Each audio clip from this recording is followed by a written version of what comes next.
CEO China Airlines meminta maaf atas insiden penjualan rokok dalam jumlah besar pada penerbangan khusus kepresidenan. Dijelaskan bahwa rokok yang dibeli berjumlah 10.009 slop. China Airlines mengakui adanya penyediaan sebuah sistem khusus dalam layanan pemesanan produk bebas cukai pada penerbangan khusus dengan tidak membatasi jumlah pembelian dan pemesanan. 以后如果有类似的那个专机的服务的话，第一个基本上我们没有在机边交货这个问题了。这个已经是不可能再发生。天品的部分我们也不再开放让它预购，以一人一条为限。如果是追究责任的话呢，那就追究我头上，也都没有问题。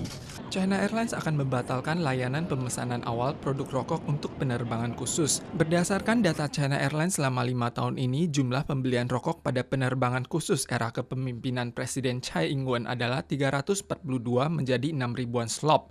Sedangkan jumlah rokok yang dibeli saat kepemimpinan Presiden Ma Ying-jeou adalah 288 menjadi 3.677 slop.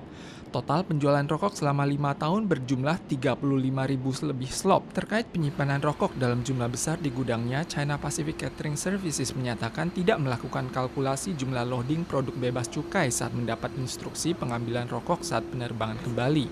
Terkait penjualan dalam jumlah besar dan serah terima barang di tempat, China Airlines menyatakan karena skala insiden yang besar, mereka akan membentuk Dewan Inspeksi Khusus untuk memeriksa dan mengumumkan sanksi akhir.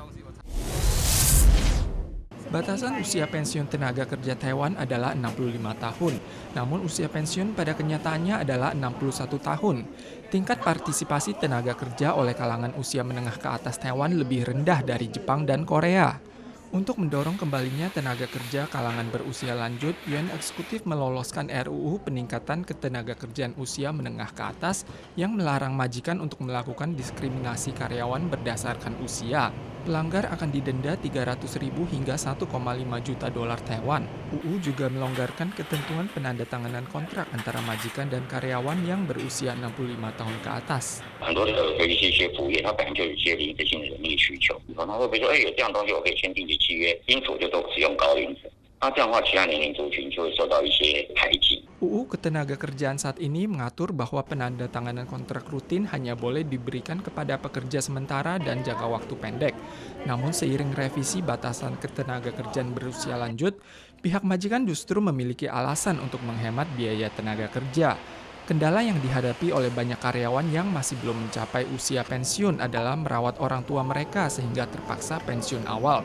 Kendala yang harus dihadapi oleh Taiwan saat ini adalah bagaimana caranya memberikan perlindungan terhadap kalangan tersebut. Seorang ibu rumah tangga Nike Rahmawati memerlukan 25 buah plastik, 2 botol plastik, dan 2 wadah plastik perharinya. Dari mana asalnya sampah plastik ini? Mari kita ikuti jejak Ibu Nike ke pasar. Satu hari saya dapat kresek 8 buah. Yang kotor saya buang, yang bersih saya simpan, kadang untuk sampah lagi. Setiap belanja saya dapat kantong kresek, dari ayam dapat kantong kresek, dari sayuran dapat kantong plastik, tempe, tahu dapat kantong plastik, terusnya beli cabai dapat kantong plastik. Produk plastik di Indonesia ada di mana-mana. Selain digunakan untuk menenteng sayur di pasar, plastik juga digunakan untuk membungkus makanan oleh pedagang di pinggir jalan. Sampah plastik ini tidak didaur ulang, namun langsung dikirim ke tempat penguburan sampah sehingga mencemari sungai dan laut.